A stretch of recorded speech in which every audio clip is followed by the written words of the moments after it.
હરે Krishna. કૃષ્ણાસ cuisine ગુજરાતીમાં આપનું હાર્દિક સ્વાગત કરીએ છીએ. જેમ કે અત્યારે કેરીની સિઝન ચાલી રહી છે અને કેરીનો ઉપયોગ કરીને આપણે ઠાકોરજી માટે અલગ અલગ પ્રકારના પ્રસાદ બનાવતા હોઈએ છીએ.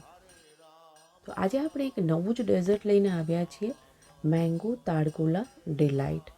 તે બનાવવાનું ખૂબ જ સરળ છે, તો ચાલો બનાવવાનું શરૂ કરીએ. મેંગો તાડગોલા ડિલાઇટ બનાવવા માટે સૌપ્રથમ આપણે લઈ લઈશું 12 જેટલા તાડગોલા. તાડગોલાને આપણે તાડફળીના નામથી પણ ઓળખીએ છીએ. આ રીતે તાડફળીના છિલકા નીકાળી દેવાના છે. આપણે ઘણી બધી કેરીની રેસિપીઝ પહેલાં પણ શેર કરી છે અને તે બધી જ કેરી રેસિપીઝ પ્લેલિસ્ટમાં છે. તેની લિંક ડિસ્ક્રિપ્શન બોક્સમાં આપેલ છે. અહીંયાથી 4 થી 5 કેરી લેવાની છે. તો પાકેલી કેરીમાં મેં રત્નાગીરી હાફૂસ કેરી લીધી છે. તમે કોઈ પણ સ્વીટ ટાઈપની જે કેરી હોય તેનો ઉપયોગ કરી શકો છો. કેરીને કટ કરી લઈએ.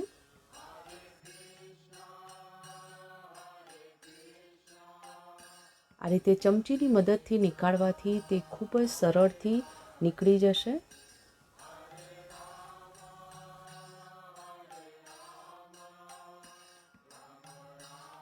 હવે ચાલો કટ કરી લઈએ. અહીંયા આપણે જે કેરી લીધી છે તેની અડધી કેરી આપણે કટ કરી લઈશું અને અડધા તાડગોળા.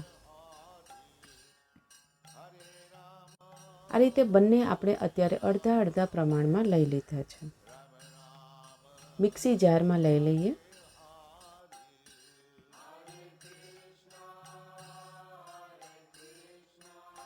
અહીંયા 3 થી 4 ટેબલસ્પૂન જેટલી ખાંડ ઉમેરવાની છે અને 1.5 કપ જેટલું દૂધ. બ્લેન્ડ કરી લઈએ. એક મિક્સિંગ બાઉલમાં નીકાળી દઈએ.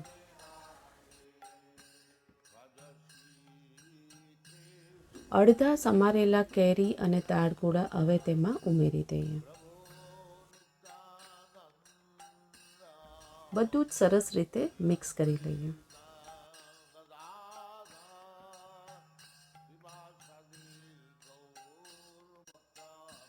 ગાર્નિશ કરી લઈએ.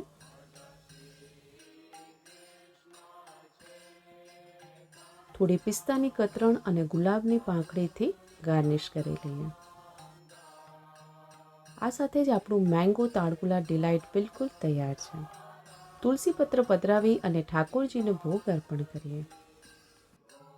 જો તમને આવી પ્રસાદની રેસિપીઝ પસંદ આવતી હોય તો લાઇક, શેર, સબસ્ક્રાઈબ કરો અને બાજુમાં આપેલ બેલ આઇકોન પર ક્લિક કરો જેથી પ્રસાદની રેસિપીઝ તમને મળતી રહે. આવો સાથે મળીને જપીએ હરે કૃષ્ણ કૃષ્ણ કૃષ્ણ હરે હરે, હરે રામ રામ રામ હરે હરે.